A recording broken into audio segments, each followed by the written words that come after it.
Hi viewers, welcome to our channel. ఈ వీడియోలో మనం మెయిన్‌గా మాట్లాడబోయే విషయం ఏంటంటే, ఆంధ్రప్రదేశ్ ఉప ముఖ్యమంత్రి అయిన పవన్ కళ్యాణ్ గారు నిన్న రీసెంట్‌గా మీడియా ముఖంగా ప్రత్యక్షించి ప్రత్యేకంగా కూడా ఒక వార్నింగ్ ఇవ్వడం జరిగింది.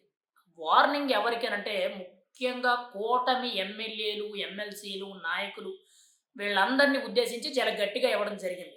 ఎందుకు అనంటే గత కొద్ది రోజులుగా చూసుకుంటే అంటే కూటమి ప్రభుత్వం అధికారంలోకి వచ్చినప్పటి నుంచి కూడా ముఖ్యంగా పవన్ కళ్యాణ్ గారు జనవాణి అనే కార్యక్రమంతో జనసేన పార్టీ కేంద్ర కార్యాలయం మంగళగిరి పార్టీ ఆఫీస్ దగ్గర జనవాణి కార్యక్రమం నిర్వహించడం జరుగుతుంది. అంటే ప్రజా దర్బార్ కింద ప్రజల సమస్యలన్నీ కూడా వినతి పత్రాలు స్వీకరించడం జరుగుతుంది. అవి కాకుండా కూడా పవన్ కళ్యాణ్ ఎక్కడికి వెళ్ళినా కానీ ఇలాంటి వినతి పత్రాలు కానీ ముఖ్యంగా ఆర్జీలు అనేవి రావడం జరుగుతుంది. డిప్యూటీ సీఎం గారి ఆఫీసుకు కూడా కొన్ని రావడం జరుగుతుంది. అయితే పవన్ కళ్యాణ్ గారు వీటన్నిటిని కూడా చూసిన తర్వాత ముఖ్యంగా పవన్ కళ్యాణ్ గారు ఎవరైతే భూ కబ్జాదారులు ఉన్నారో, ఎవరైతే భూమిని కబ్జా చేసి ఆ పేద ప్రజల్ని అన్యాయం చేస్తున్నారో, వాళ్ళ దగ్గర నుంచి దోచుకు తింటున్నారో, ముఖ్యంగా వాళ్ళ దగ్గర డబ్బులు తీసుకుంటున్నారో, లేదనంటే వాళ్ళని భయపెట్టి, బెదిరించి కొన్ని సందర్భాల్లో వాళ్ళని హతమార్చిన సందర్భాలు కూడా ఉన్నాయి కాబట్టి అవన్నీ కూడా పవన్ కళ్యాణ్ గారు ఉద్దేశించి పవన్ కళ్యాణ్ గారు ఎవరైతే వీటికి పాల్పడుతున్నారో అంటే భూ ఆక్రమణలకు పాల్పడుతున్నారో వాళ్ళందరినీ కూడా వదిలిపెట్టనని చెప్పి చాలా గట్టిగా వార్నింగ్ ఇవ్వడం జరిగింది.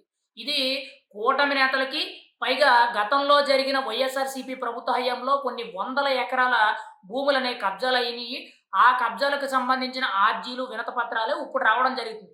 అయితే ఇప్పుడు కూటమి ప్రభుత్వంలో కూడా కొంతమంది తెలిసి తెలియక లేదనంటే ఎమ్మెల్యే పేరు అడ్డం పెట్టుకొని లేదనంటే ఎమ్మెల్యేకి వెనకాలుండే అనుచరులు కానీ లేదనంటే సన్నిహితులు, బంధువులు వాళ్ళు కూడా కొంతమంది తప్పటడుగులు వేయడం జరుగుతుంది. ఇటువంటి ఆరోపణలు కూడా పవన్ కళ్యాణ్ గారి దృష్టికి రావడం. అవి టీడీపీలో కావచ్చు, జనసేనలో కావచ్చు, బీజేపీలో కావచ్చు. అంటే ఎమ్మెల్యేని అడ్డం పెట్టుకొని వెనకాలుండే అనుచరులు కానీ, పీఏలు కానీ లేదనంటే కార్యకర్తలు ఇంకొకరు ఉంటారు కదా! వీళ్ళు కూడా అవినీతి చేయడంతో ఇటువంటి ఆరోపణలు కూడా పవన్ కళ్యాణ్ గారి దృష్టికి రావడంతో పవన్ కళ్యాణ్ గారు ఒకటే మాట చెప్పారు. రాబోయే రోజుల్లో నేను జిల్లాల పర్యటనకు వస్తాను. అక్కడ నేరుగా ప్రజలతో మాట్లాడి ఎవరి సమస్య ఏంటని తెలుసుకొని అక్కడే పరిష్కరిస్తాను.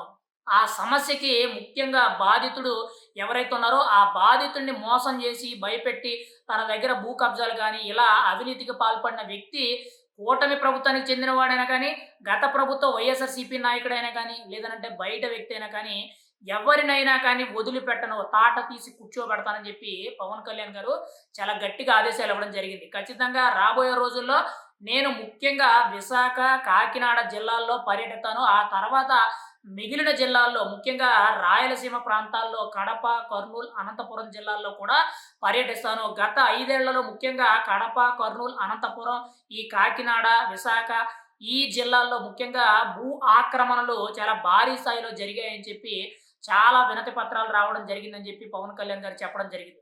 ముఖ్యంగా ఎవరైతే కష్టపడి ఒక సెంటు భూమో, 2 సెంట్ల భూమో లేతే 1 ఎకరమో, 2 ఎకరాలో సంపాదించుకునే వాళ్ళు ఎవరైతే ఉన్నారో వాళ్ళని బెదిరించి, భయపెట్టి వాళ్ళ దగ్గర నుంచి భూమిని కబ్జా చేయడం గానీ, వాళ్ళని హతమార్చి వాళ్ళ దగ్గర నుంచి భూమి లాక్కోవడం కానీ, లేదనంటే ప్రభుత్వ పోరంబోకు స్థలాలు ఏవైతే ఉన్నాయో అవి కానీ, అసైన్డ్ భూములు కానీ, దేవస్థానం భూములు కానీ, ముఖ్యంగా అటవీ భూములు కానీ, రెవెన్యూ భూములు కానీ ఇటువంటివన్నీ కూడా కబ్జా చేసిన వాళ్ళు ఎవరైనా ఉన్నారంటే వాళ్ళందరినీ కూడా ఖచ్చితంగా శిక్షించడం జరుగుద్ది. ఎవ్వరిని కూడా వదిలిపెట్టనని చెప్పి పవన్ కళ్యాణ్ గారు చాలా గట్టిగా ఆదేశాలిచ్చారు.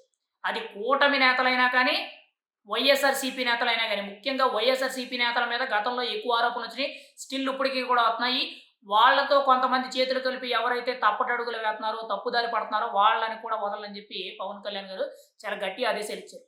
పవన్ కళ్యాణ్ గారి ఆఫీస్‌కి కొన్ని వందల అర్జీలనేవి వెళ్తున్నాయి. జనవాణి కార్యక్రమానికే గాని, డిప్యూటీ సీఎం గారి ఆఫీస్‌కే గాని, కార్యాలయానికే గాని ఎలా చూసుకున్నా గాని కొన్ని వందల ఆరోపణలు, ఆ వినతి పత్రాలైతే వెళ్ళడం జరుగుతుంది. ఎక్కువగా గతంలో జరిగిన అవినీతి అవకతవకలు ఏవైతే ఉన్నాయో వాటి గురించి వైఎస్ఆర్‌సీపీ నాయకుల మీద కంప్లెయింట్లు ఇవ్వడం జరుగుతుంది. వాళ్ళకి ఇప్పుడు వత్తాసు పలుకుతూ కొంతమంది కూటమి నాయకులు కూడా చేతులు కలిపి తప్పుదారి పడుతున్నారని చెప్పి ఏవైతే వస్తున్నాయో అన్నీ కూడా సరి చేస్తానని చెప్పడం జరిగింది. ఏది ఏమైనా సరే పవన్ కళ్యాణ్ అనే వ్యక్తి ప్రజల కోసం నిలబడ్డాడు అని చెప్పుకోవడానికి ఇది ఒక ఉదాహరణ కింద చెప్పొచ్చు. మరి రాబోయే రోజుల్లో పవన్ కళ్యాణ్ గారు ఇలా జిల్లాల పర్యటనకు వెళ్తే ఎంతమంది భోగోతాలు బయటపడతాయి, ఎంతమంది బలైపోతారు, ఎంతమందిని పవన్ కళ్యాణ్ గారు ఏ విధంగా శిక్షిస్తారనేది మనమైతే చూడాలి. ఏది ఏమైనా సరే పేద ప్రజలకు మంచి చేయడానికి పవన్ కళ్యాణ్ అనే వ్యక్తి కూటమి ప్రభుత్వం తరపున ముందున్నాడని చెప్పి మనమైతే గట్టిగా చెప్పవచ్చు.